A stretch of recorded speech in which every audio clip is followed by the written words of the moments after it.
What's up, everybody? My name is Lee. Some of you guys might know me as Intuition, and you are tuned in to Kinda Neat. Thank you for tuning in, as always. Well, we did it. 52 episodes. After saying that I was going to try to get out 52 episodes last March, I think is when we started. And it feels great to set a goal and accomplish a goal, and we're only 2 months behind schedule. And one of those months is because the son was born, and the other month was because of the holidays. So really, I'm saying we're on schedule. Started in March, finished in June. We're all good. And interestingly enough, it's a very fitting way to end this, I'm going to call it a season, I guess, with Mavi. Because Mavi is one of the first people I reached out to last January when I first started conceptualizing coming back. I had just gotten hip to let the son talk, so I shot him an unsolicited email and didn't hear back until I fucked up and accidentally sent an email giving someone directions to the studio. I was like, oh yeah, cool, that's cool that you want to come through. Here's where we are. Here's the days we can do it. Just let me know. And then I went, oh fuck, I sent it to the wrong person. And so I sent another email that says, disregard that last email. I'm so sorry. I meant to follow up with you and not actually set a date and time with you. So there was 3 unreturned emails like a dumbass. And rather than scoffing or laughing at me, he actually responded and said, oh yeah, I'm down to do that. Let's do it. And then soon thereafter, the pandemic hit. And I don't know whether or not he ever made it to LA, but I kind of figured I won't bother trying to press that one because he's all the way across the country and I don't think people are traveling. So, much to my surprise, right as I was looking for a final guest, he hit the DMs and was like, hey, I'm in LA. What's good? And I was like, I have time. Let's get it. And it was great. I hope that everyone that listens to this show is already familiar with Mavi. If you're not, start with Let the Sun Talk. And then move on to his new EP, his latest EP, End of the Earth. They're both fantastic. I think he's only going to continue to get better. And he already started at a very high bar. In talking to him, I was just thoroughly impressed with this young man.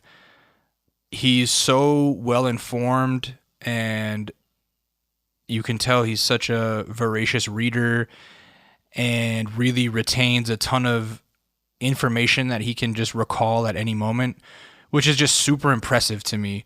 I can tell, or at least I get the feeling that he's probably the smartest or one of the smartest people in the room at all times.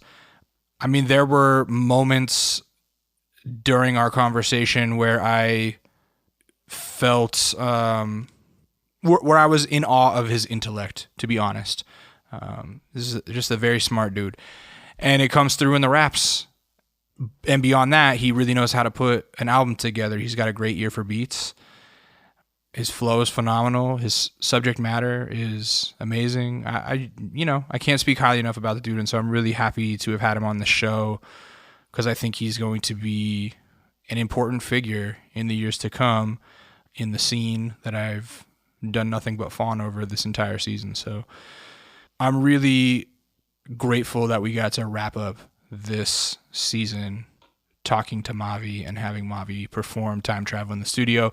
I think it was just a great way for things to kind of come full circle because, like I said, he's one of the first people that I hit up, and he's the last person to come on this season. Love it when a plan comes together. We ran long, so I'm not going to bore you guys with too much stuff, but the boy has turned 12 weeks old. He's getting very conversational as far as his cooing goes and making noises. He's really, really trying to talk. It's so funny. Sleeping is hit or miss this week, but, still mainly pretty good. I'm just waiting for him to hit that threshold where he starts sleeping through the night. Hopefully any day now. We'll see. My brother, his wife, is going into labor as I record this. So by the time this episode comes out, my mother might have a new granddaughter and I might have a new niece. and my brother will have a new daughter. That's how that works. That's how all those family relations work. I'm going to take a little time off after this episode just because I've been going nonstop and I need a few weeks. So it'll be like my little summer vacation, hopefully, just to sort of gather my thoughts. Mia's going to be going back to work, so we got to figure that process out. I probably have to look for a nanny. And it's going to be my birthday. I've been saying that I'm 40 or that I'm almost 40 for about 3 years now, or 4 years. Probably since I was like 36, I started just rounding up and going, yeah, I'm 40. Just to sort of prepare myself, and the fateful day has come. On July 8th, I will turn 40, and it's been a journey. So yeah, from the bottom of my heart, I just want to thank you guys that have followed along. I know there's at least a few of you that listen to every single episode. I don't know exactly who you are, but I see you. I thank you. Please feel free to email me or DM me or do whatever and just reach out. Let me know that this thank you got to you. I just appreciate you guys following along. I appreciate you listening to my little voice diary at the beginning of these. I love the fact that you're following along on this magical playlist that I'm making, getting introduced to artists and then instantly introducing myself to artists to hear about their story. We've been at it for 8 years now, off and on, since 2013. And it's really been probably the biggest accomplishment of my life, I think, or at least the biggest body of work that I've ever created. And it's super special to me. And seriously, thank you guys. Thank you guys for following along. It's so strange that, the videos I think are such a big thing on the internet, and I don't think that many people know about the podcast. And so if you do know about the podcast and you listen along, you're part of a very small and special club, and I appreciate you. And that's it. Also, I appreciate and thank everybody that worked on the show. In the past, obviously, Ben Shim, and he started off this season with me. And I want to thank our new engineer, Avery Kentis, who's done an amazing job and been there and been helpful and been available. Can't thank you two enough, obviously, for being a part of this. And then also thank Daddy Kev for providing us a space for 8 years and being a home base and a solid rock. When I first started this show 8 years ago, I would just go to the studio secretly during the day and play video games and hang out because it had air conditioning and I didn't. And I would be just absolutely burning up in my apartment. So I would drive all the way across town from Culver City to Atwater Village and play God of War. And not realizing that Kev got probably messages every time that I unlocked the security system and knew that I was hanging in there and just basically being a squatter, essentially. But yeah, it's been a long time. This show has gotten me to some amazing places. It's gotten me some amazing opportunities. I've traveled all across the country because of it. It's really, really important to me. We're small but mighty and proud. The following is small, but the impact is enormous. So I'm proud of it. Without further ado, I'm going to get into this episode with Mavi, who I was already a big fan of, and after meeting him and speaking with him, I'm just an even bigger fan. Can't speak highly enough about him. Go check out the records, give him some of that streaming bread. Cop a vinyl if you see it. And look out for the new stuff, because I think he's going to come out swinging in these next months and years. So here it is. This is my conversation with Mavi.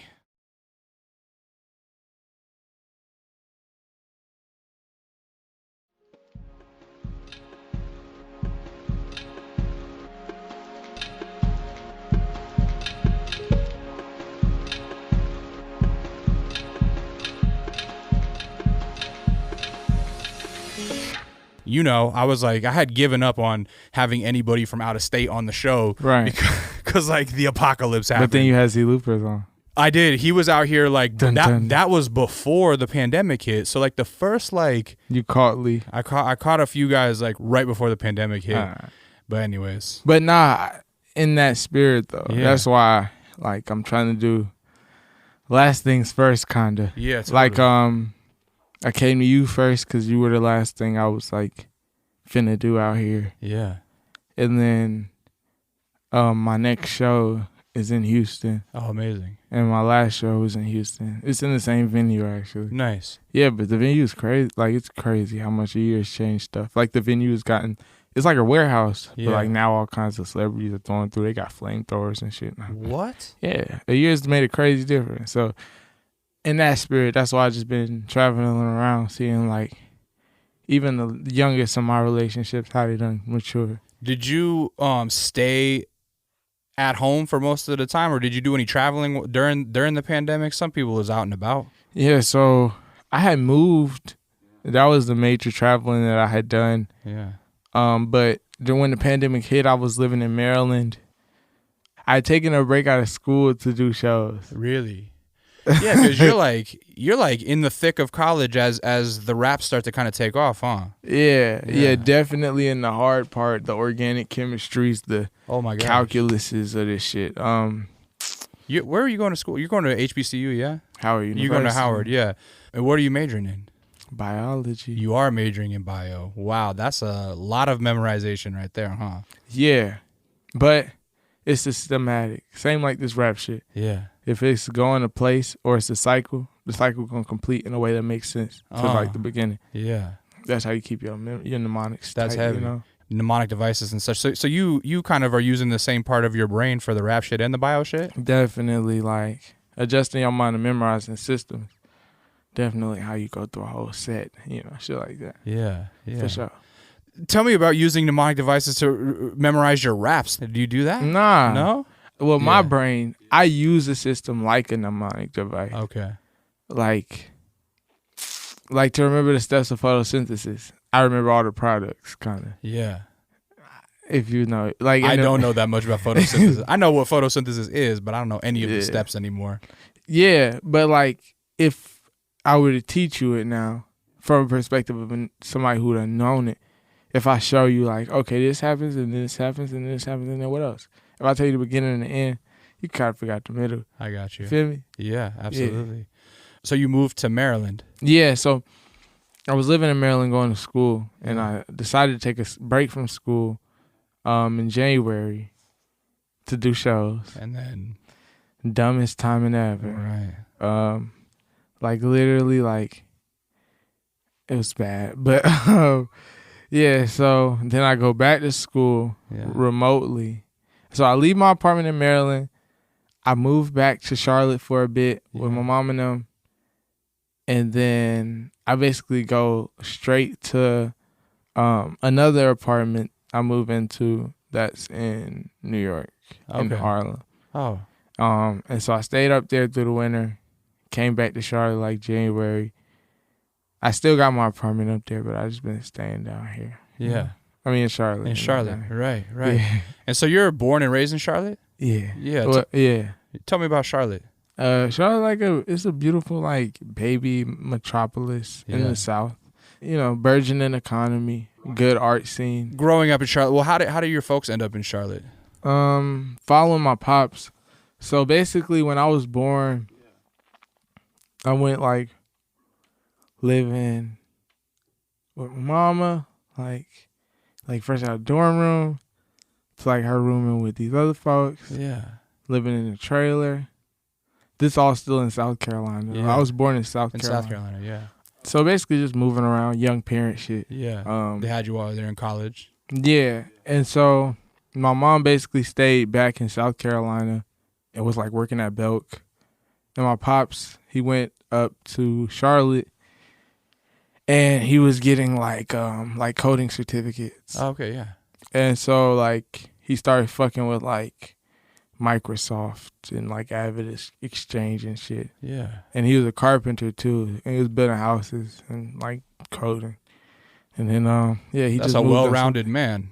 Yeah. I feel like people that learn to code, they don't do shit with their hands. This guy's out here doing both. Oh yeah, my dad just built a fucking a shed in the backyard, like from like planks, like to a shed. That's dope. He really liked that. That's God work, you know what I'm saying? To be able to manipulate like the material realm and like logic. Yeah. That takes different sides of the brain, I feel like. For sure. Did you pick up on building stuff? A little bit. So like I put down my like wood floor in my room. Yeah.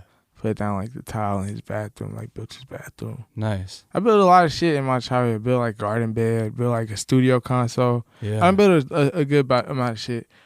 It ain't my favorite shit. Yeah. It is something I really want to get really nice at though. Yeah, it is. Same. It is. Man, growing up, my step grandfather was like a really good woodworker, like a great carpenter. More like less building practical things and more like, carving bowls and making jewelry boxes and shit like that. The handiwork, the craft, like that's art. Yeah, the crafts, it really was art. But I was like a young dumbass, too like naive to recognize it. And so he was really looking for somebody that like he wanted to teach a youngster to do it. And I was like, you're not my real grandfather type shit. And I never picked up on it. And now he's passed away. And I'm like, fuck, I wish I would have learned that. What a dumbass. That's a mature love, bro. Yeah. And they used to just snatch niggas when they was little boys and force them to learn it. Those sorts of things for a reason. Yeah. Yeah, for sure. Yeah. For sure. So when you moved to Charlotte with your dad, does your mom stays back in South Carolina? Yeah. Does he have family in Charlotte helping? Nah, it's just the two of you. Yeah. Wow. That's kind of how we work, my family story. And so of course, like my South Carolina family is like definitely the rock, the gravity that hold us all together. Yeah. But in terms of like taking this new step, as far as just like being able to drop your kids off at grandma's house, auntie house, not an option really. That's why we were so latchkey, even though we have so large family, because we just kind of far. Anyway, dad moved up there, apartment up. Mama come up there, apartment up, job up, nursing, stop playing. Nigga, we in this bitch. Move around, a few different apartment complexes on the east. Yeah. Get a crib on the north. And then that's basically my whole life. Like that whole, like how I skip a whole lot, that's basically like from when I was like 3 years old to like now. Really? And that's just Charlotte. Yeah.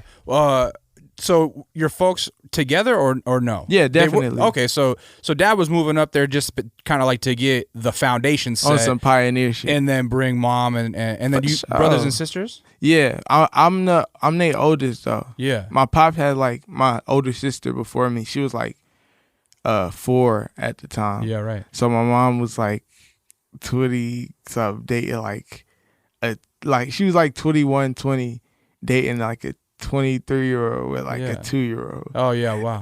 Yeah, right. Yeah. So did dad take the older sister with him up to Charlotte too when you took you? Nah, my sister, she stayed with her mom like for the majority and came down to visit like on holidays and shit. But she was raised like in Bed-Stuy, Brooklyn. Oh wow. Crazy. Yeah. It's crazy how family work though, because No, was your dad up in New York for a while too? Nah. So he met her mom at the University of Virginia where he graduated. Okay, yeah. The reason why it's crazy about how family in New York work is because like my grandmama on my mama's side, yes, she's the only one of her sisters to stay in South Carolina. Oh. All the rest of them moved up to Philly and New York. Right. So I got auntie, cousins, all of this in New York. Probably like during like the Great Migration where so it's like whole real strong branches of my family in the north. Yeah. And then my sister was raised there. So it's like little attractive elements to me in every little part of the East Coast from like Florida to New York. That makes sense because you just got little pockets of family all over the place. Already. Now that said, do you feel like any sort of strong connection to South Carolina since you have roots there? Yeah, for sure. I'm getting buried there. Yeah. Oh, really? Yeah. Yeah. Does it just feels different than when you're there or what? I mean, like, I'm black. Yeah. When you can point to a gravestone of somebody you related to, who like the first one like since slavery, I gotta lay over there. I got you. Yeah, because you can trace it all the way back, regardless of kind of how big I am or whatever happens or where I move or where I live or die. Yeah, I gotta lay there because like just kind of. No, that's a beautiful thing. I don't want to cry. Hey, if you cry, we cry. I swear. You know. I've been emotional. I've cried more times than I would like to admit on this show, to be honest. When people, if anybody ever surprises me with like a dead parent story, I'm like waterworks instantly, bro. Yeah, I'm ready to cry with a nigga. Yeah. Bro, I'm definitely a bleeding heart. Like, to my closest friends, Yeah. I definitely be like damn, bro. Like, when you cry, I cry. When you laugh, I laugh. When you mad, I'm mad. You're an empath. Yeah. Yeah. It's with them niggas, because like, you know what I'm saying? What? You know what I'm saying? I be ready to be mad with them. You can feel that listening to your raps though, that you wear your heart on your sleeve, don't you think? Yeah, but sometimes I be withdrawn. I think both show themselves too. Like, Are you a Cancer? Nah, Libra. Oh, okay. Oh, my wife's a Libra. Mike is also a Libra. Okay, yeah. Mike's one of my faves. Yeah. Like I mentioned, when I was talking to DiMaggio, I was like, is DiMaggio a Libra? No, you know what? I didn't even ask. He might be, but I was telling him, I'm like, how are you from the Bay? You sound like you're from the moon. I'm like, where does you and Mavi and Mike, like, where do those influences come from? Because you guys rap like unlike anything I've heard. You know what I mean? It just sounds so, I don't know. It just sounds like I said, it just appeared. It's not out of nowhere. Yeah. It's definitely It's out of everywhere. Yeah. It's from blog rap. Okay, yeah. It's from Vince and Earl. Yeah. And Mac. Yeah. And Dash and Reg and Absol and Al and that 2013, 2014, 2015 era. Yeah, right. It's from the olden days. It's from respectively where we all got familiar roots from. Yeah. So it's like shared pots and different pots. So it's like good bags, you know? He said something very similar where he was like, you know, in conversing with Mavi in the past, is like when I bring up stuff that I listen to, he listens to that same stuff. And I'm like, oh, shit. Like that shared influence. Definitely. And Doom especially. Oh, man. My God, Doom. That's you got a Doom tattoo? Yeah. Oh man. But yeah, that's really the one. That's what make us all cousins in this shit. Talk about crying. When I found out on first rapper I ever cried. Oh my God, I was crying. Like I don't cry for celebrities, but man, that ruined. Oh man, that was like the worst way to end the year, dude. Oh. And everybody was hitting me like, "Are you okay?" That's how you know. That's how you know it was important. You know, one of my good rap friends, Mike Eagle, and I know how much Doom means to him. And first I was like, "Oh my God, did you hear Mike? They fucking saying Doom died." And man, it was so sad. Bad day. Fuck. I'll never forget that day. For a split second, I'm gonna do something. I thought, you know what? This is some shit that Doom would do. He's like, this is pretend. This is he's faking his death. I'm like, this can't be real. This is. But I honor that even because, even in his transition, he maintained the dignity of himself and his family, and that privacy and that intimacy. Yep. And I honor that really highly. Yeah. For sure. Yeah, man. Tell me about Mavi growing up. First off, let me double check that I'm saying your name correctly, because it's Mavi. Okay. If you were saying Mavi, I probably would have been my body language would have been worse. Yeah. Okay. Yeah. I was 90% sure, but I just wanted to double check. Mavi is the one that I got a real. Yeah. Like my name, Mavi. Yeah. I ain't no name to play with type of shit. Yeah, explain.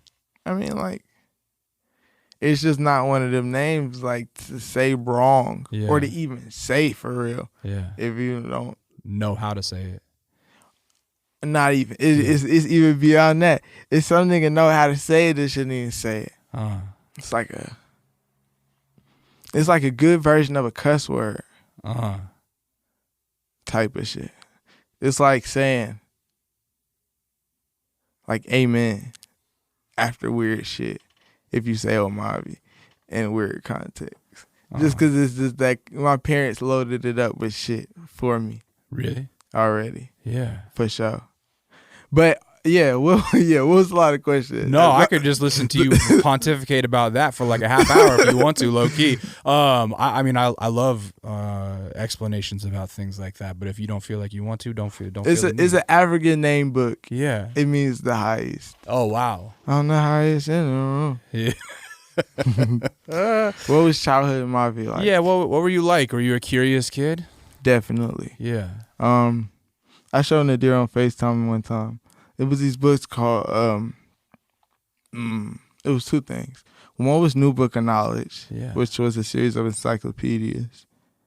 And one was Childcraft. And New Book of Knowledge, I had A through D of an encyclopedia set, and I ran through them. Yeah. Ran through dictionaries as a kid. Childcraft, they used to have this shit. It was so crazy. It was like for kids. It like came out for like when my mama was a kid type of shit. Yeah. But it had all type of shit like how things work. So they had one book that was just all about how popular consumer goods be manufactured. Yeah. One was about animals. One was about how to raise kids, like the parent one. Yeah. Like I read that one. Right. Like I was reading everything. I was blowing the bags at the book fair. I'm all of that. For sure. I'm a lifelong learner. Yeah. Natural, organic consumer alike stuff. Yeah. So you have an unquenchable thirst for knowledge. Yeah. Yeah, for sure. And I don't know that it's like unquenchable in terms of like where it's compilatory, but where it's like compulsory. Yeah. If I got a curiosity, I gotta know a little bit. You know what I'm saying? I gotta look it up. Yeah, yeah. My mom likes to brag on the fact that I was like an early talker and an early reader. Mm-hmm. Do your parents say the same thing about you? I don't know that I was an early reader. Yeah. I really think I started reading like kindergarten.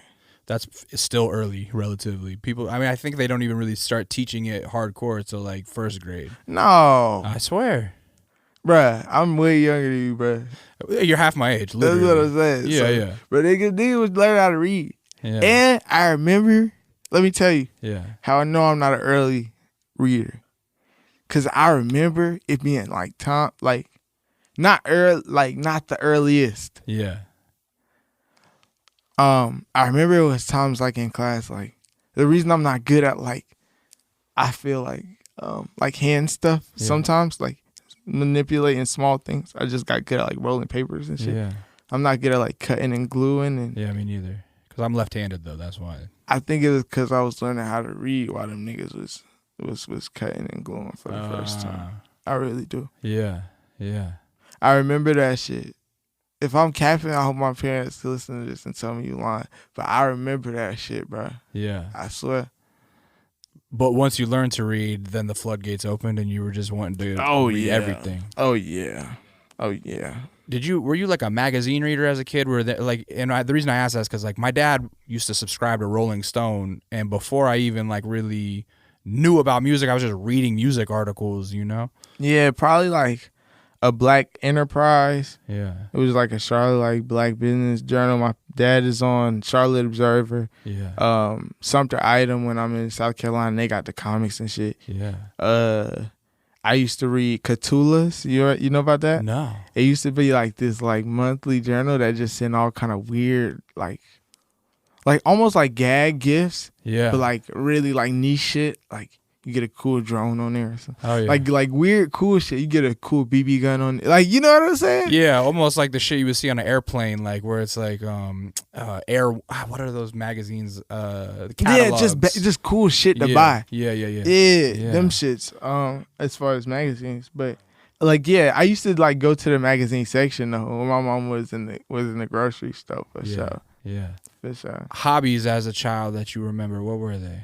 I like playing. I'm a black kid. I like playing basketball. I like playing video games. Yeah. I like to rap, and then I like to smoke weed. Literally in that order. That's kind of what I like. Yeah. I done did a whole bunch of shit. Like I done played instruments. Yeah. What instruments did you pick up? French horn and trumpet. I play baseball, all type of other things. Kind of those is like I'm a simple man. Yeah. For sure. Could you hoop? No, not like that. Like I'm a joy hooper.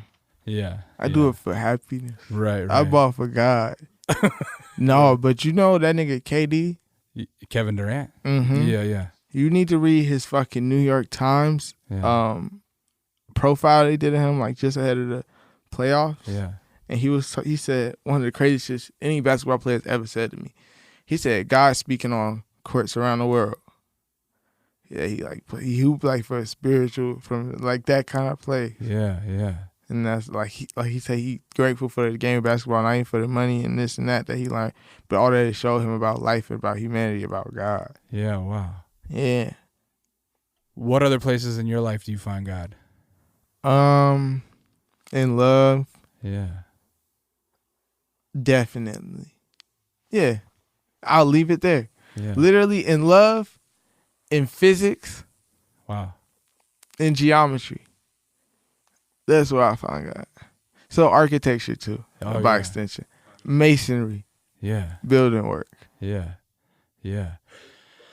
And so you say as a kid you would like to rap already too. When do you remember like starting to write your own raps, or was it a process of like first you were memorizing other people's raps, that type of thing? Nah, I always memorize all songs though. Really? I sing all songs in the car. Yeah. My boo will attest. I sing every song, every word. Yeah. I was just real good at that always. I remember all kinds of songs from when I was a little boy and stuff too. Really? Yeah.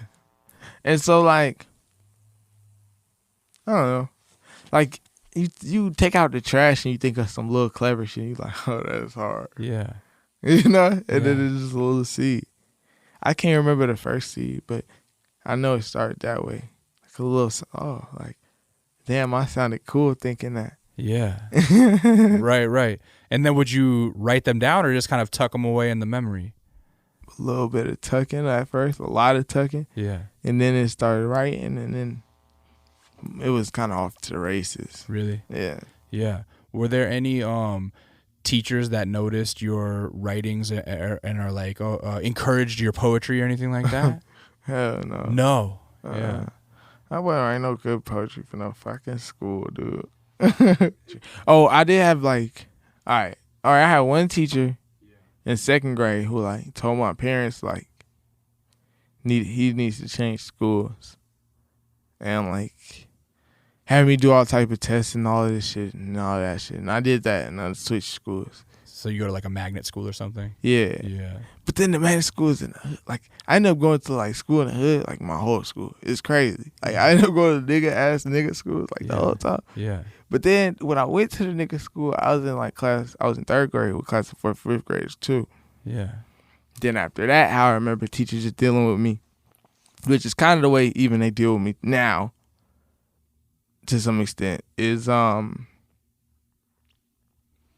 niggas ain't fuck with it. Like you disruptive. Like you know what I'm saying? They said you were disruptive? Yeah. Were you? Were you a class clown, or how were you disruptive? No.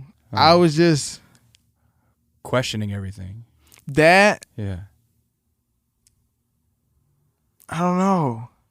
It was obvious I was bored sometimes. That makes sense. And then teachers got upset with that a lot. Sense. They get upset with that a lot. But that's like, it's not because I'm bored out of no real like, hey, fuck this way. Like I'll be bored out of like, okay, you just taught me this concept and I just did 3 practice problems on my notepad. So now I get it. Let's go. Cool. Yeah. Like, you know? Yes. And I understand like everybody need a chance to raise their hand and get it wrong and shit. But like, you didn't have the patience for that. What the fuck I'm supposed to be doing in the meantime? I totally understand. It sounds to me like you probably should have skipped a few grades. Nah, I ain't no. I'm dumb though. Like I ain't saying all this to sound smart. Like I am dumb though. Like. I mean, you're smart enough to know that you're dumb, which is in and of itself is a self-aware. Did you catch yourself like sleeping in class sometimes because of that boredom? Nah. Because I used to do that where I would be like, okay, I get it, I'm gonna go to sleep, and my teachers would get pissed, but I'm like, I'm gonna teach myself at home because like this is going too slow. Nah, I couldn't sleep at school, bro. I'm excitable. Really? Like this nigga Sasha say I'm a dog. Like You know how a dog, like, yeah. anything happen in the room new, they gotta go. Like, I was like that. So I would fall asleep like if I had like after like detention or shit like that, or like recovery or driver's ed, like some after school shit. Yeah, I'm falling asleep. But during school, I was up. Yeah, for sure.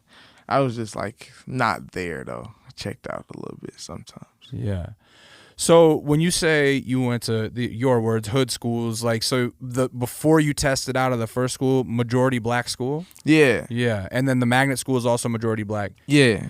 And then you go on to an HBCU. Yeah. And then I went to 2 majority black high schools. Yeah.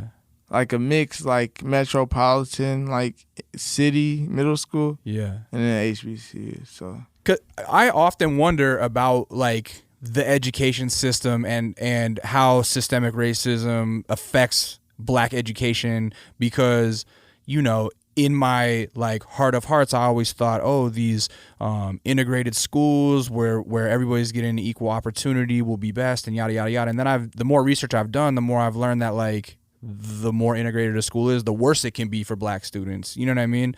And so do you feel as though, like, in hindsight, you were lucky to go to majority black schools the whole time? Sorry if that was a lot of sociology. That's not a lot. Yeah. I want to answer it honestly. Yeah. But I don't want to. First, let me say this. Yeah.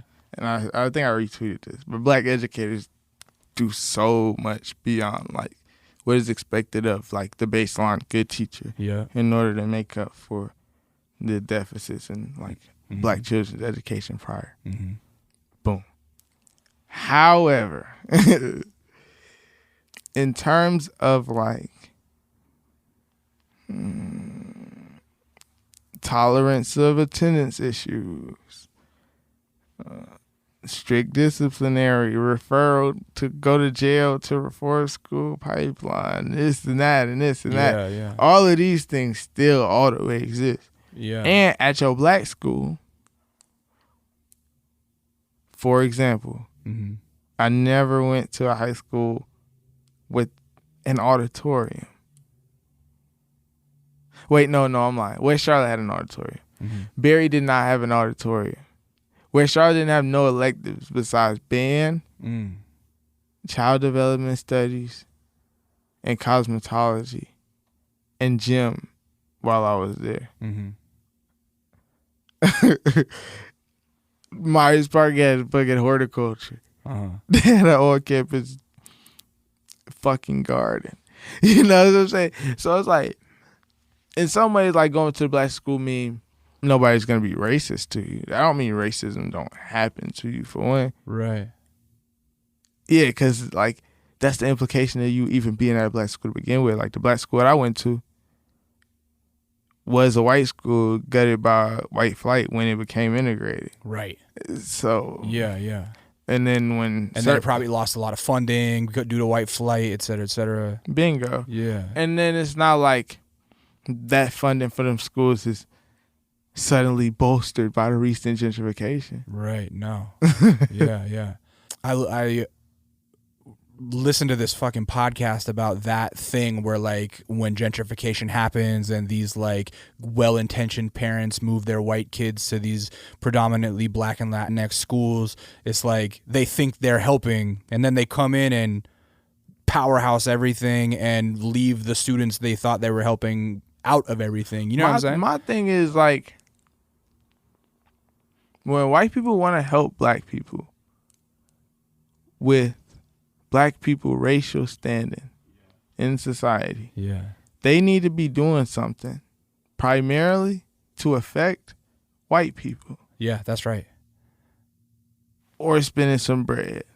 That's it. Fucking reparations, man. Like, that's really it for me. Like, you know what I'm saying? Like, a lot of this shit that gotta happen for black people to be in the place that I think me and Nadira would agree qualify as free, is going to depend on a lot of things coming from within and outside of the black community, right? Yeah. But of those outside things, there's not that many of them.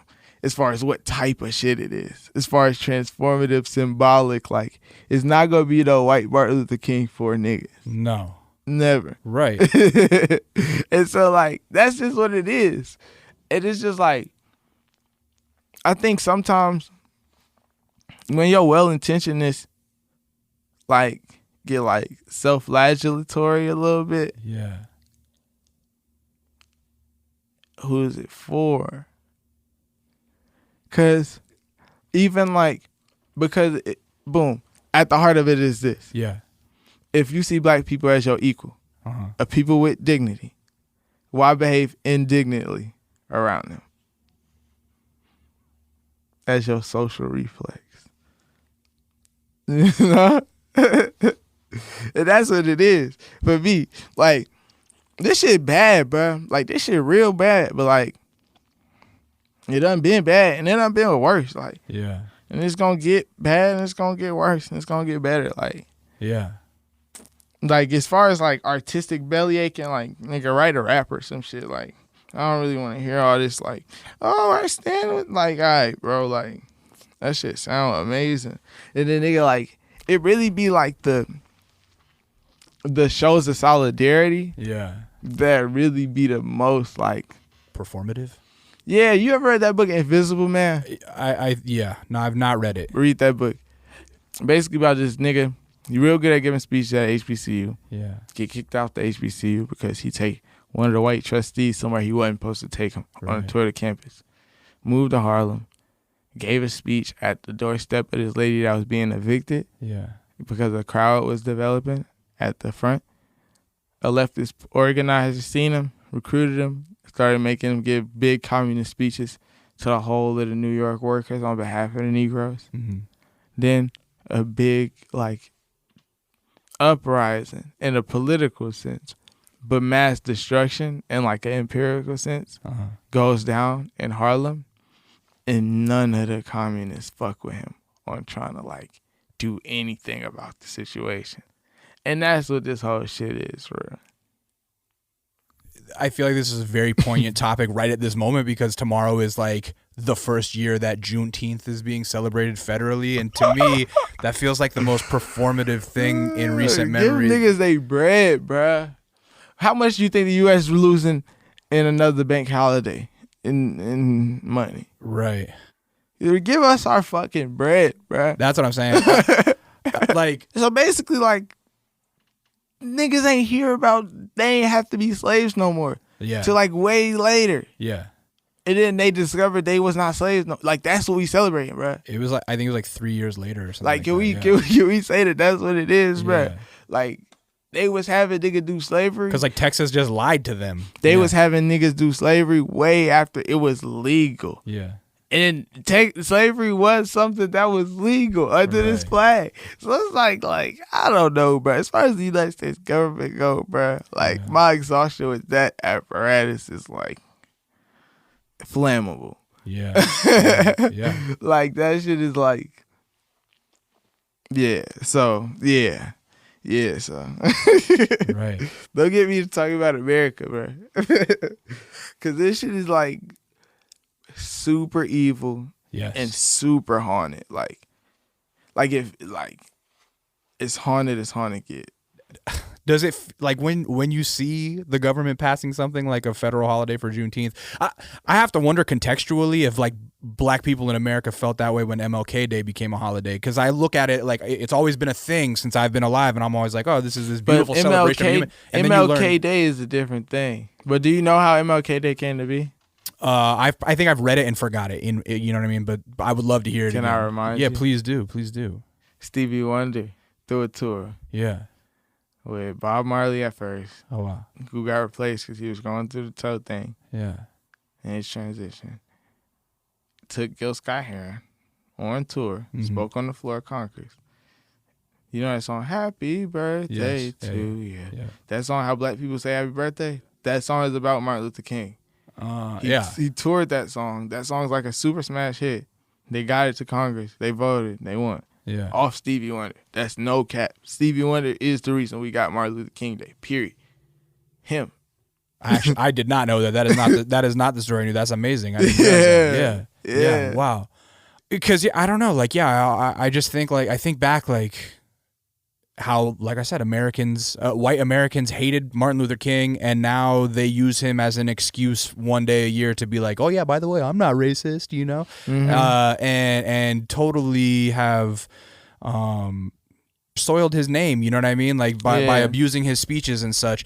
And so living through Juneteenth becoming a holiday just feels filthy to me, because nothing in America has changed as far as niggas still in jail for all type of shit. I mean, California, one of the biggest economies in California is marijuana, and yet there are still thousands of black men in prison because of marijuana. You know what I mean? Like shit like that. Like there's been no actual change. But it's been a lot of change though. Like we got iPhones now. Yeah. Nigga got solar panels now. Change for who? This shit always gonna be growing. It's always gonna be changing. It's about directing that change toward people who enrich that change wherever they go. Because one thing, like, I think people don't even take into account, because racism is so bad. Yeah. Is like, even like slavery aside, like black people are really good for America. I mean, like American culture, realistically, like that gets exported from all of American culture that gets exported to other countries is black culture. Right, real like, shit. That's what I'm saying. Rock and roll, rap music, jazz, everything. It's the all smashes. Like we help it. Like we doing it wholeheartedly. Right. So I was like, I don't know, bro. Like with that shit, bro. America, like suck my dick on that shit. Like most white people, bro, just know like your black friends is interacting with you because they like pretty sure you're not gonna be racist to them this time. Otherwise, they probably ain't talking to you. Yeah. And they probably know that you probably will say a thing or two that reflect lack of understanding about how it be to be a black person. Right. All women feel that way when you talk to if you're a nigga. So it's like okay, we all don't know all type of shit about where we come from. Yeah. Acknowledge that where I come from is a place that's real foundational to like a real sense of luxury that you will allow to enjoy. And we straight. We can wash our hands of each other. And that's it. Yeah. I don't like, and it's a lot. I don't know. Other people got their thoughts on like what white people should be doing and shit, but like, I don't have that even much experience with white people doing. Like, I'll tell you straight up, Mavi. That was going to be one of my next questions. Is like, did you grow up with any white people? Because that does obviously affect someone's worldview. You know what I mean? Yeah. So it's like kind of like, like when I see white people, it's like one time, like for example, one of my formative experiences with white people. One time, young parent shit. Yeah. Nigga call my dad phone. Bill collector. And my dad like, tell him I'm not home. Yeah. And I'm like, yeah, he not home. Like, I can hear him. And the nigga on the other side of the line started like pressing my shit like, white nigga. And my dad said, what he said to you, son? Bring me the phone. Said all type of shit. I can't even repeat. Now I'm grown. Right. All type of shit. Put him in his place. Yeah, just shit like that. So like my shit is like when white people have done things like, for example, one of my early forays into white America was this program I did. And like it did a lot of good things for me. But it also treated me super weird. And then like that's kind of like all my experience with white people is. Like they can do some good things for you, but they probably gonna treat you a little weird. But that's really like, and so all that aside, when it come down to when I think about like black liberation ideology, what we got to do to get from point A to point B, what's my job to do as a black person in my generation, as a black man to head up some stuff in my generation. I just be thinking of in terms of like what I didn't see my granddaddy do, my great granddaddy do. Yeah. You know what I actually see people who turn 0 into 1. You know, that like eat what I eat. That's it. So it's like that's why I don't see too much of a role. And because like, you know, like nigga gotta do that shit. Like we really do. Like it's things that it's it's intracommunal issues within the black community, right? Issues of gender, sexuality, that is so complex by like our earlier ways of being and our culture in America, right? Right. That like if we can get to the bottom of it, like even like intersectionality. Yeah. This pivotal fucking foundation building block of like modern feminism was invented to understand like the socio-political position of black women. Right. Intersectionality comes from a black woman sociologist, doesn't it? All this, yes. Yeah. Lawyer. Okay. Yeah. So all this to say that like it's things that we got to do for ourselves that is going to enrich and inspire and lead developmentally the world if we can get it right in this time. Yeah. And I intend to help us get it right.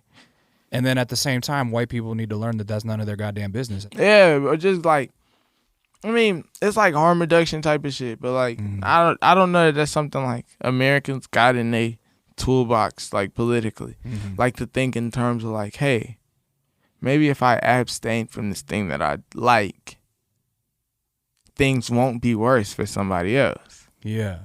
People don't think in them terms a lot here. No. Hardly never. Because of capitalism, it's like what's best for me at all times. Yeah. And like, yeah, because of capitalism, especially in terms of business and money. But like nigga approach, for example, national parks. Yeah. National Park Service was founded before Native Americans were granted U.S. citizenship under law. Right. That is because in the King James Bible, God create the earth and then create niggas for dominion over the earth.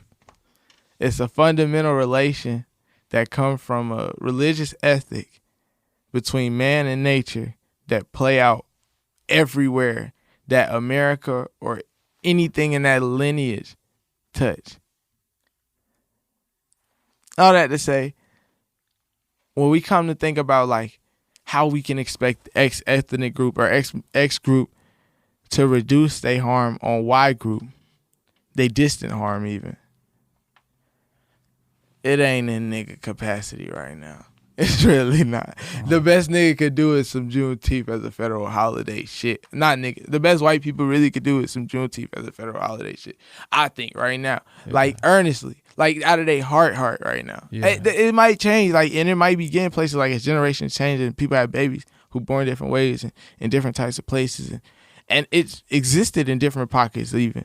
Like, you know what I'm saying? In Chicago and Panther era, maybe in New York in some area. Yeah.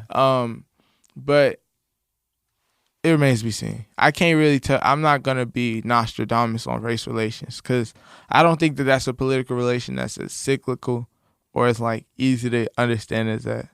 You don't? Well, I think it's cyclical in such that like the political like manifestations of racism modernized, normal. Yeah. But I don't think it's cyclical in that what happened before necessarily is always going to happen because our sample size, like race is so young, even compared to humanity. Right. As far as like the cyclical nature of the shit goes, just in what's going on, like literally at this moment with the discussions of Juneteenth, with the discussions of critical race theory, these critical race theory being this boogeyman that the GOP is bringing up, like that is the cyclical type of shit that that intrigues me because it's the same playbook of like every 10, 15 years. Conservatives in America just rebrand the same boogeyman under a different name. Like, so cancel culture used to be PC culture, used to be, whatever. It's like, it's the same thing that white people always bitch about because they don't want to like stop being assholes. Yeah. You know? Yeah. To a large extent. Yeah. Like, and like even this thing where we tie like radical black thought. Yeah. Like, bro, like Marxism is a cuss word. Right. Still. Like, where, like, if a nigga even do some shit good, if they throw that word on you, like niggas will react like how they used to. Just like nigga cosplaying, like really. And like that's the shit about white people, like on that side, like on the hate side, like on like the really like, and not even like on the ally side, cause niggas y'all niggas doing y'all best, bro. Like keep doing y'all best, bro.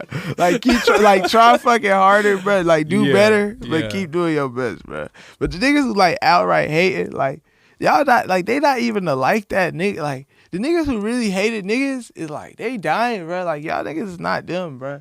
Like y'all niggas not murking shit. Like I know this sounds crazy, but I'm just saying like whatever any white supremacist group in the greater Charlotte area want to do, we with all the shooting and fighting, and they won't make it out because they not like that. Right. Like them niggas is not chasing no nigga out of no southern town, nowhere, nothing, ever, never again. Right. I swear. Yeah. It's over with for that. That's why I say it's non-cyclical, because certain things can't happen no more. Right. Like certain things happen till they can't happen. And when a certain amount of things can't happen no more, then different things finna start to happen. So when we talk about like Black Wall Street and like the Tulsa Massacre, which like most of America is just now finding out, you're saying things like that can't happen, and thereby that's not cyclical at this point. Shit, that might can't happen. Nigga do regularly militarize the fucking National Guard and the U.S. Army against black protests and shit like that. Right. But I'm saying certain things in terms of psychological terror and intimidation, that's no longer there. Like we not scared of shit. Like you might gotta bomb us out again and again and again and again until you can't bomb us no more. Like that might be it.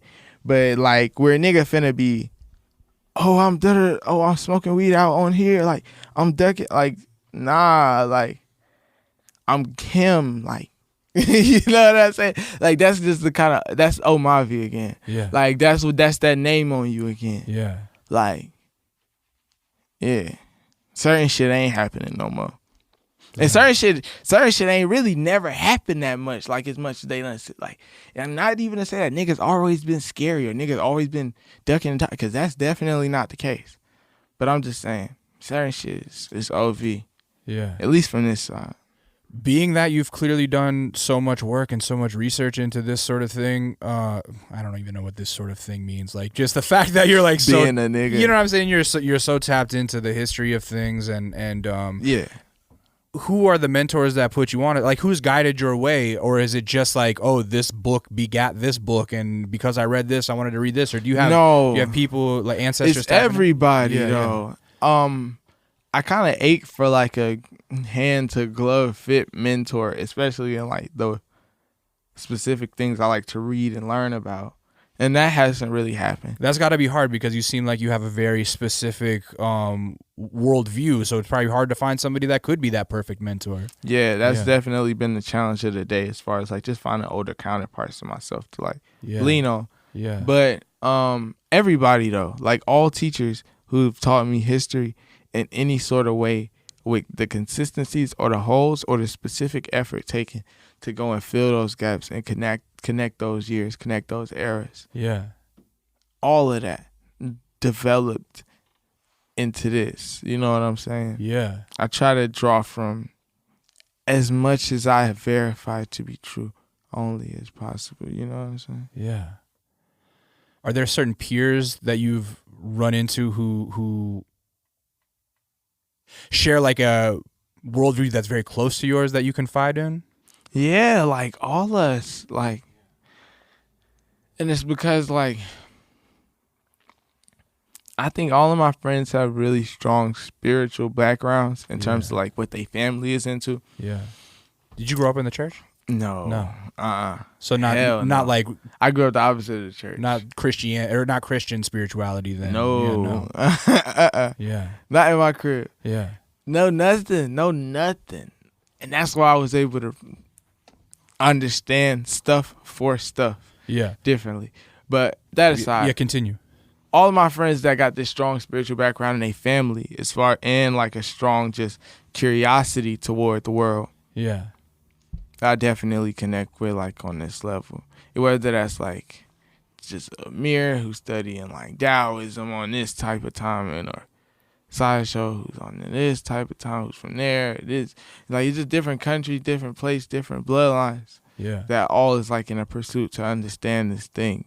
Yeah. And to live in that understanding.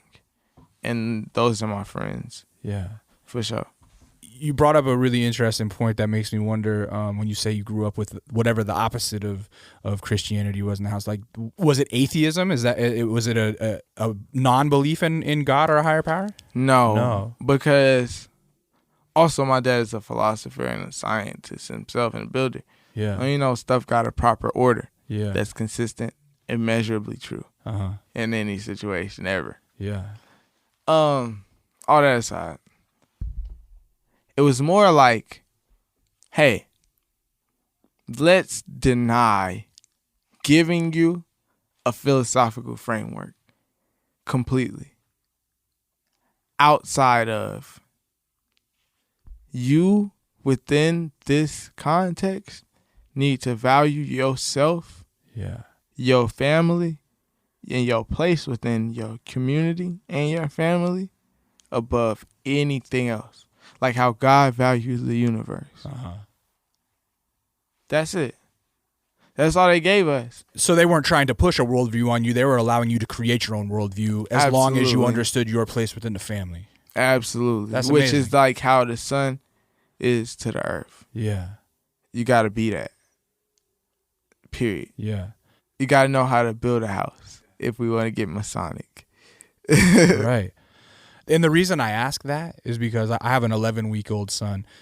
Shit. Yeah, just had a baby. And, you know, my wife and I are both, we share a very similar worldview. We share a similar outlook on you know, all the things that we've been talking about. Mm-hmm. And we are both atheists, you know what I'm saying? Like right. we are non-religious people. And so I wonder about that because I know he's going to get exposed to like this idea of God and particularly like this kind of fucking white Christian evangelical God that exists so prevalently in America, and I wonder about like what I'm going to talk to him about that. Well, you know? I think you could tell him like you know, every year it's like this dust from the Sahara that blow across and then like bring like fertility to like the whole like United States like slowly over the course of a year. I didn't know that, it's but like, I'm not surprised that you know that. It's big ass weather patterns that negotiate every iota, every fucking hydrogen molecule that like is in this room. Yeah.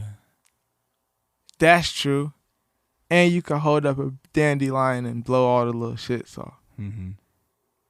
That's how you like explain the concept of God, kinda. Yeah. It's like big and small. Right. It's the universe. You are the sole controller of you. Mm-hmm. You are, that's how you made in the image of that. All of the stuff in the religious books be true though. That's one thing I disagree with my pops on. Huh. A lot of it be true. Well, not all of it, especially when it get all socially. Yeah. But like proverbially, that should be hit. Yeah. But yeah, just show bro, like, bro, this thing that you made out of, everything is made out of. Yeah. And nothing doesn't exist. So like, yeah, welcome.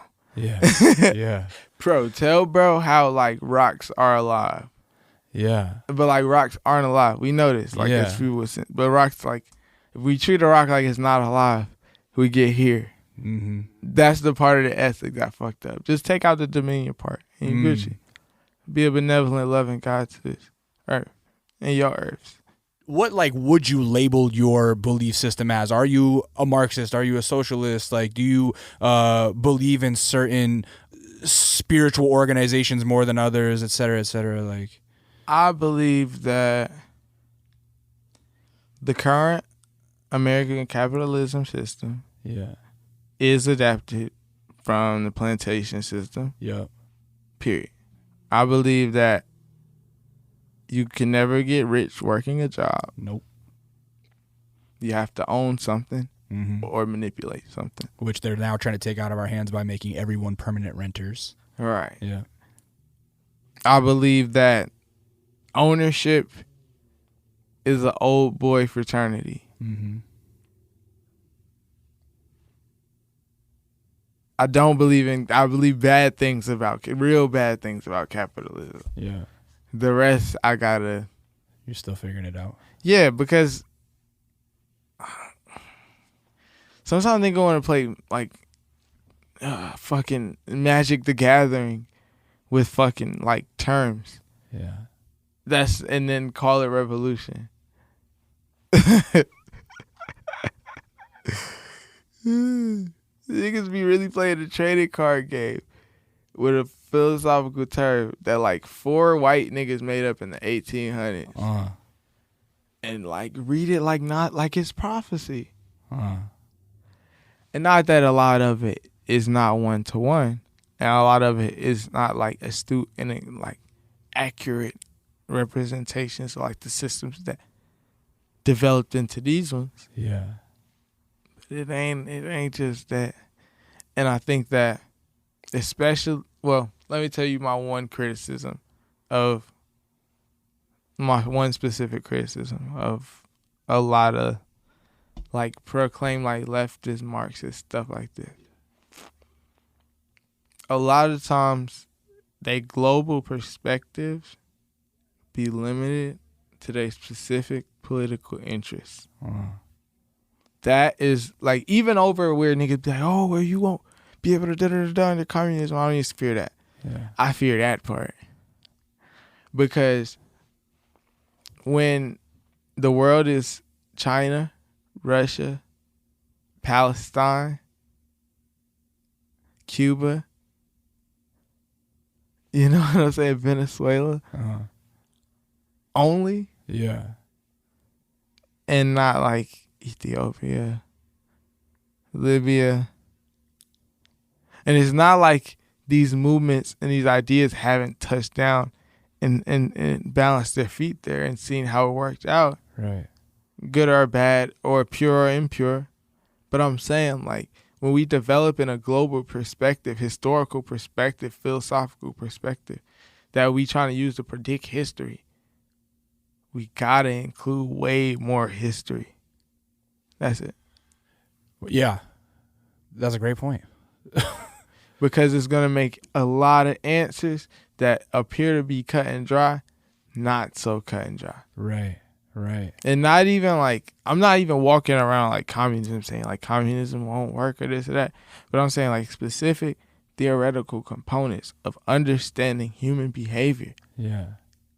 And not even as it relates to greed and shit, but as it relates to like just ordering a society. Yeah. We got to learn from the trials and failures of all countries, not just the United States. Right. For the sharpest analysis possible. Right. Yeah. And part of me feels like the United States will never let that happen because our education system is built to keep us thinking that other ways of thought are wrong, you know, or evil. A little bit. It's about who we going to war with, but I think that will be the death knell of this shit. Because nobody else stopped talking to each other. You just stopped listening. All right. I have to like break the fourth wall a bit here and say we've already been talking for over an hour. All right. It didn't feel like it, but we have. That was fast. It went very fast. And genuinely, thank you. That was really fantastic. I'm excited to actually listen to it again as I'm editing. But that said, I feel like for the audience, I want to like throw in a little bit about music. So like in 2019, you released this amazing record, Let the Sun Talk. Thanks. Right? It's beautiful. Self-Love. The beat for Self-Love is like constantly stuck in my head. I'm glad you still think it's good. Well, because you don't? No, I do. Oh, okay. I think 3 years is like long for an album to be good in rap. It's only 2 years. 2 years. Yeah. But no, I get it, you know, but it also ties into like when you discover it. I didn't discover it right when it came out. That's what I love too. You know what I mean? That's my favorite part. Cause it's like, bro, sometimes I'll be looking at like the first day number. I'll be like, bro, first, everybody who fuck with you don't even know you dropped. No. And then, nigga gonna get put on like months later and be like, oh, I just went back and listened to you. Oh, that happens every day. So, that's right. To anybody who making music out here, bro, do not be worried about what the shit do. Like, the first week numbers, sales shit, bro. That's some like marketing, like labeled Yeah. pissing contest shit, bro. Do not worry about that shit, bro. Yeah. Like worry about like every person, every 5 people. Like that's real. Like worry about that, cause like sometimes niggas be having growth to speak of, but because 8 niggas, they don't honor it. Yeah. Right. That's real unappreciative to me, especially a nigga who went one listen at a time. You know what I'm saying? So yeah. all that to say, 2019. How did you start figuring out that you were getting your little handfuls of 8 listeners at a time? Like, as you're putting things out, did you start to get responses from people of like, wow, this is... Yeah, and one thing I appreciate about people, like when they talk to me about my music, is they be like really specific, and they be really excited and appreciative. Yeah. And that does a lot for me, like more than people know. And just seeing that happen more frequently, or with multiple people at a time, or with one person going share this with that person and they like it too. Like, when I started seeing that, it had kind of like a magnetic element to it, or like where it could bounce from one person to another element to it. That's when I first like started noticing bunches. Was that while you're in college? Or So earlier? Yeah. The first half of it was definitely like at high school, like coming out of senior year. Yeah. A lot of folks in my high school was listening, had heard my music. Not even was listening. Let's just say had heard. Yeah.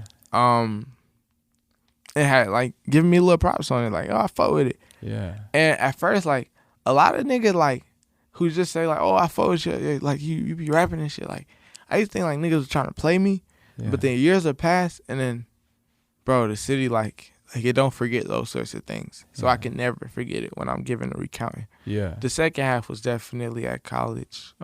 Just performing more open mics like every night. Yeah. Real college rapper nigga shit. Yeah. But like I was tough. Like so like nigga come and sing the words and shit. Like it should be tough. Like that's when I started to know like, huh.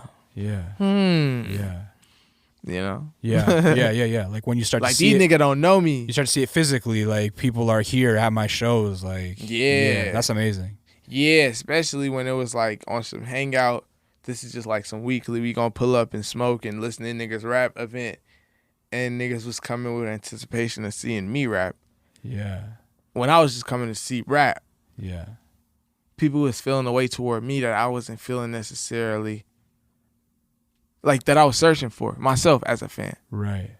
That's when I knew I had to keep going. Because I knew that it was certain niggas that I listened to came up when I was 13, 14 who really had it, who was really rapping some of the best niggas ever rap, but only did it for 6 months. Like who? I ain't doing that to niggas. Okay, yeah, my bad. I ain't doing that to niggas. No, I got you.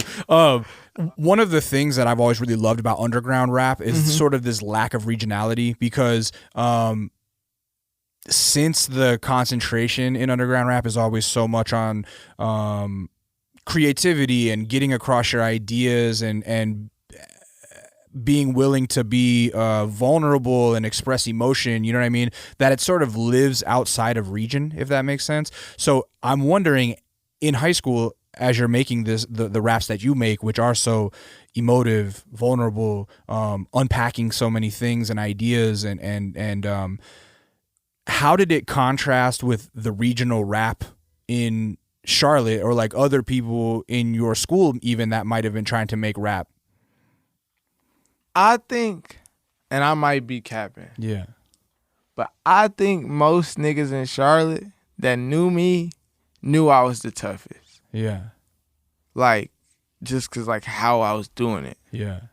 And it taught me, in terms of artist development, that people don't have to get it the first time or the 5th time. That's right. But if you make it pretty enough to be worth their while, they'll hang around. And that's all I try to do. Yeah. Yeah. That's a great, concise answer. So now that the world is starting to open back up, I feel like 2020 should have been your year to tour the world and see the following go from what it is to double, you know? Right. And it kind of got put on hold, obviously. But now, you know, things are getting back to quote unquote normal. You think niggas still fucking with me? Think they still fucking with me? I mean, I think the EP made a huge splash, don't you? I don't know, man. I mean, it felt good to me when I heard it. I had it on repeat, so I think people are still going to be there for you, and I wouldn't worry about that. But I do think that you must be excited because you're going to get to go on the road soon. Yeah. Hell yeah. Yeah, and you're going to get to see more of those people come, touch in real life. Yeah, give a nigga a hug, man. Yeah. Give me a hug at the Marvy show, man. Stop playing. Yeah. I mean, tell me about basically your plans now that the world's opening back up. Do these shows. Yep. Get the racks. Crib up. Yeah. Graduate college. Yeah. When's that scheduled? Chill. Probably try to get married. Shit, regular shit, bro. Yeah. Regular young nigga shit. Make an opus or two along the way. Yeah. You know. Have you been cooking this entire time? Oh yeah. Yeah. I done made 2 albums. Yeah. And I made 2 albums like right on top of each other, Right. and then I had bad writer's block. Then I start hating everything. Then I start like this recent one after I started hating. Look, I was in the middle of hating everything when I made End of the Earth. Yeah. To show like, hey nigga, you can still rap, man. People haven't forgot about you. But then after that, I went to another block, and since that I've been making hella slaps, like hella different kind of slaps too. Yeah. Experimental. Yeah. Those moments where you go through and you're making music and feeling like you hate it, you think those are just bouts of artistic growth? For sure. And it's more like, I was telling Nadir this. She was saying, you might like yourself less when you on like first encounter with somebody because you don't feel like in your element enough to like fully be like that you can be your whole self. In your element. Yeah. And so sometimes having a song that's aging poorly on you is like the same way, but as like introducing yourself to someone and not necessarily letting your whole self shine through. It's like, damn, like I wanted them to know this about me, or I want to show this about me on my face value next time. Yeah. And it's just that as a developmental sharpening. And better music comes out of the end of that pipeline, you know? Right. Yeah, I always, when I talk to young artists, I always say, like, I think if you aren't disliking your old music, then you're stagnating creatively. You know what I mean? For sure. I think like it's time to make new music when you hate your old music. And like I'm the type nigga, like niggas not on this, and I know this niggas not, because I be listening to nigga music. Like I don't even like to hear myself say the same word too much of the time. Yeah. I don't like to hear myself going to the same flow too much of the time, same routine too much of the time. You don't want to get formulaic. And I know I don't really like to hear like. Yeah. Nigga who I like to listen to a lot. Yeah. Future. Yep. Young Thug.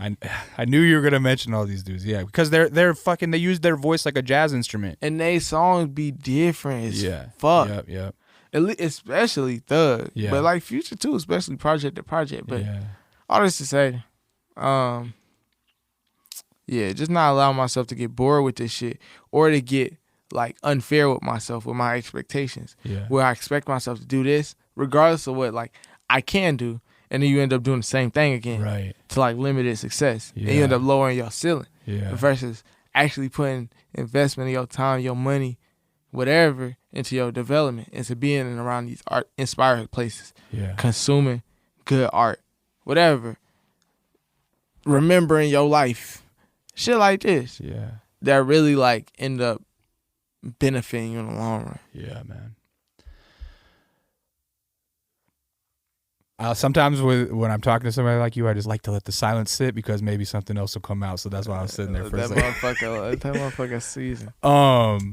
Man, we do have to wrap this up, and before we get out of here, I mean, we got to do this again first and foremost. Absolutely. Yeah, next project you have to come back through again just to chat. Tell the people, though, where they can find you online.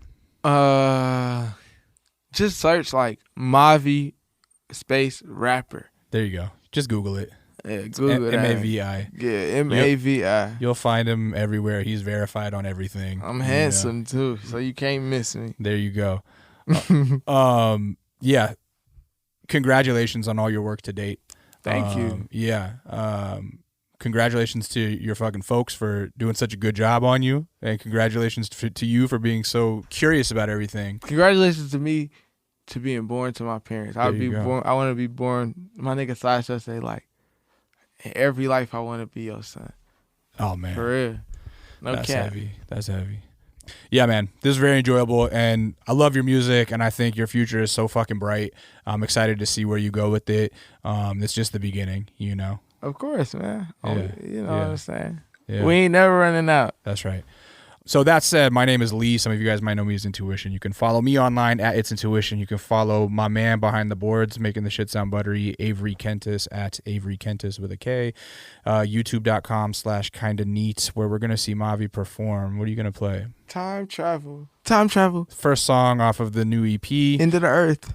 End of the Earth, which is out on all streaming platforms right now. Love that song. Fantastic. Follow us at Kinda Neat on everything. KindaNeat.net, where everything is wrapped up in a pretty package. And yeah, I think we did it. That was Mavi. I'm Lee, and this was Kinda Neat. Kinda Neat, bitch.